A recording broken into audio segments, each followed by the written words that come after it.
Shalom my friends, this is Max Joseph and I'm here because now that the decade is over, we have our final Best Picture winner of the decade. It is time for a ranking video. And today's ranking will be the last decade's Academy Award Best Picture winners. But before I go into my ranking, please make sure you like this video and subscribe to my channel and ding that little bell to get notified whenever I post new videos.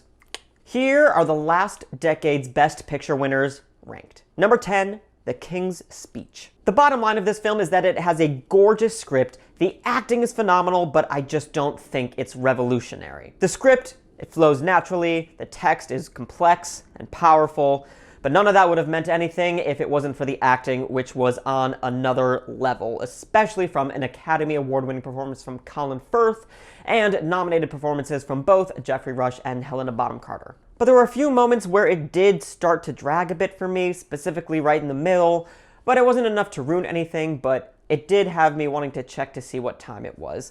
Because Tom Hooper, he did a wonderful job, but I think he could have just tightened things up a bit to never lose the momentum that is built in the first act. In the end, it's a totally fine win. It's not something that I look at as a shock or as a snub because it's a solid film. It just probably would have been more exciting to see something like The Social Network get the win. Number 9, Argo. This was super Oscar baity and the Academy bit hard. I'm all about it winning editing, but Best Picture felt a little weird to me. That being said, I think that this is a fascinating and an incredible true story and was bound for a film adaptation. The screenplay was based on Joshua Behrman's 2007 Wired article, How the CIA Used a Fake Sci-Fi Flick to Rescue Americans from Tehran. If that isn't a story screaming to be made into a film, I have no idea what is. The biggest highlights for me are easily Affleck's direction, which is without question the best direction of his career, and he was absolutely snubbed of an Oscar nomination. Arkin is great, and as always, Desplat's score is flawless, and it's a huge help to add to the tension of the story.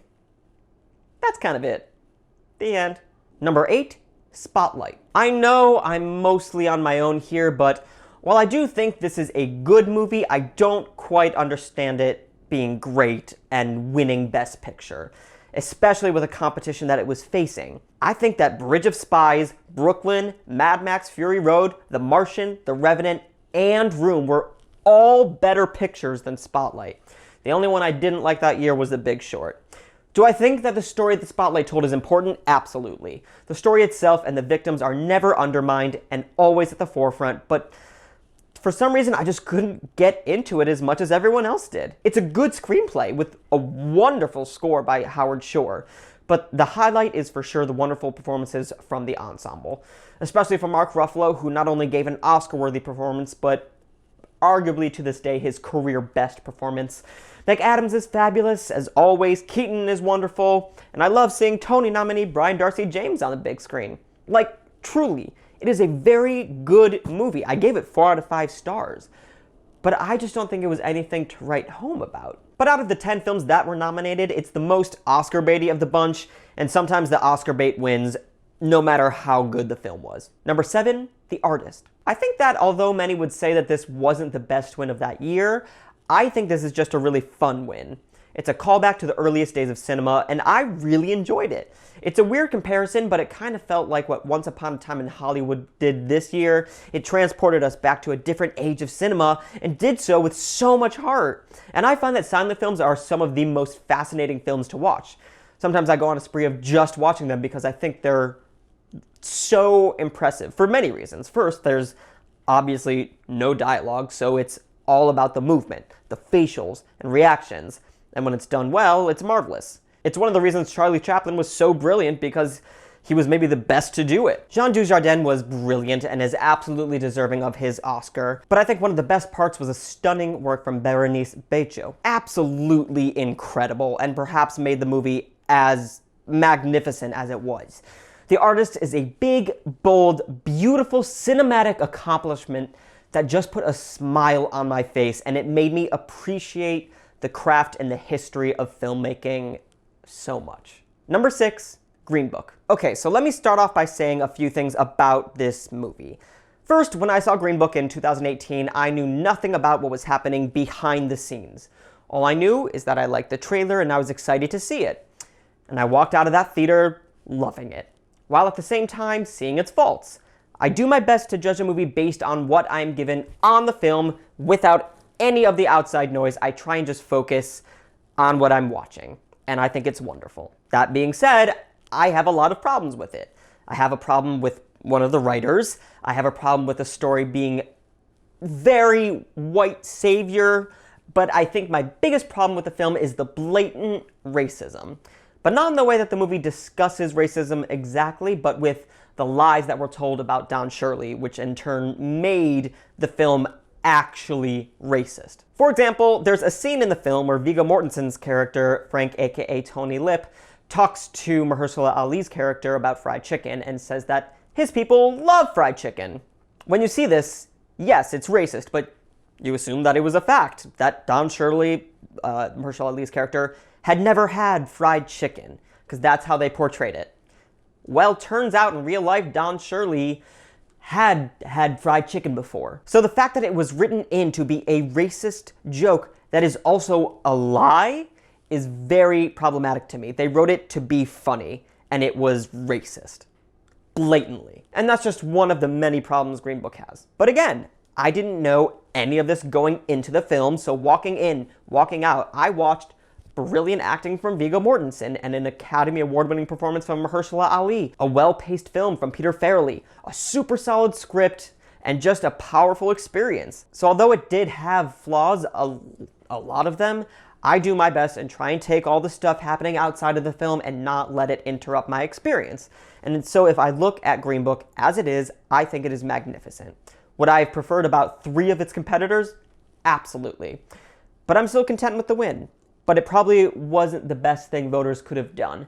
But thankfully, they've kind of made up for it less than a year later. Number 5, Birdman. Iñárritu's direction, Lubezki's photography, a career best performance from Keaton, arguably the same with Edward Norton, and up until this point, Emma Stone's best work by far. But the most spectacular part of the film was, of course, the one shot. And it would be one thing if it was kind of just there as a gimmick that meant nothing, but one of the reasons it works is because with the way the film is paced, you really feel the panic going on inside of Keaton. The way the camera moves with him, especially towards the end of the film, is magical. You really feel like you're on the journey. And the cuts that actually do happen during the film are important and are there for a reason. It's not just like they're there and you're like, that came out of nowhere, why is it a cut there? Everything flowed, but when it was a cut, it's like, oh, that's there because that moment happened. And last, we all know I love a good score, and one of the best parts of this film were the drums. And if you've seen the film, you know what I'm talking about. It is just a top-to-bottom incredible piece of cinema that was deserving of Best Picture. Number 4, 12 Years a Slave. This was one of the most difficult pieces of cinema I have ever watched, while at the same time something that should be a required viewing. Steve McQueen is a master storyteller, and his vision was brought to life by some decade-best performances from this ensemble. I'd even argue it's one of the best ensembles of all 10 of these films. Chiwetel Ejiofor, Lupita Nyong'o, Michael Fassbender, Benedict Cumberbatch, Sarah Paulson, Paul Dano, Paul Giamatti, even Brad Pitt. Everyone is exquisite, especially from Ejiofor, Nyong'o, and Fassbender, who all earned Oscar nominations, with Lupita winning, which was so deserved because she gave one of the most remarkable performances I've ever seen. It is a painful, painful, painful watch, but is an important history lesson. Number 3, The Shape of Water. Genre films never win Oscars. Enter Guillermo del Toro, The Shape of Water. Perhaps one of the most beautiful films I've seen in my many years. Sally Hawkins is a genius, and it's sad that we were spoiled with incredible performances that year, because I think she would have won almost any other year. How she was able to convey so much emotion and longing with no words is legendary. The performance lies in her eyes, and it is entrancing to watch, and it gets more impressive and beautiful with every rewatch. Octavia Spencer, never given a bad performance in her life. Richard Jenkins, genius. Michael Shannon, horrifying, and was snubbed of an Oscar nomination. As a shocker to nobody, I also just love that a fantasy film won Best Picture. If you look at all the films that won this decade, this one sticks out in the best way possible. Who would have guessed that a film about a human being falling in love with a fish would end up winning the Oscar? I certainly didn't, but I'm thrilled it happened. Number 2, Moonlight. These last two movies are where the term masterpiece can officially be applied. Moonlight is just beautiful. It is dramatic. It is heartbreaking. It may have some of the best photography of any Best Picture winner in history. And one of my favorite topics of discussion is toxic masculinity, because I think that it can be so awful, and this exemplifies it and talks about it in a healthy way that is educational. We also have some of the best acting of this decade with Mahershala Ali, who won his first Oscar for his short but memorable work, Trevante Rhodes, Andre Holland, Janelle Monáe, Ashton Sanders, Jarrell Jerome, Naomi Harris. Everyone is so outstanding and has amazing, brilliant, fantastic, so many adjectives, fill-in-the-blank character development, which is, of course, helped by the director and co-writer Barry Jenkins. Jenkins is a master filmmaker at the top of his game, and he proved it with If Beale Street Could Talk, which was severely overlooked, by the way. And like I said in my top 10 movies of the decade, Barry Jenkins is one of the best writers and filmmakers we have today, and has the potential to go down as one of the best of all time. And I think Moonlight will stand the test of time as not only one of the greatest Best Picture winners at the Oscars, but as one of the greatest films ever created. An absolute masterpiece. Number 1, Parasite. Speaking of one of the greatest films ever created, this should be no surprise, my friends.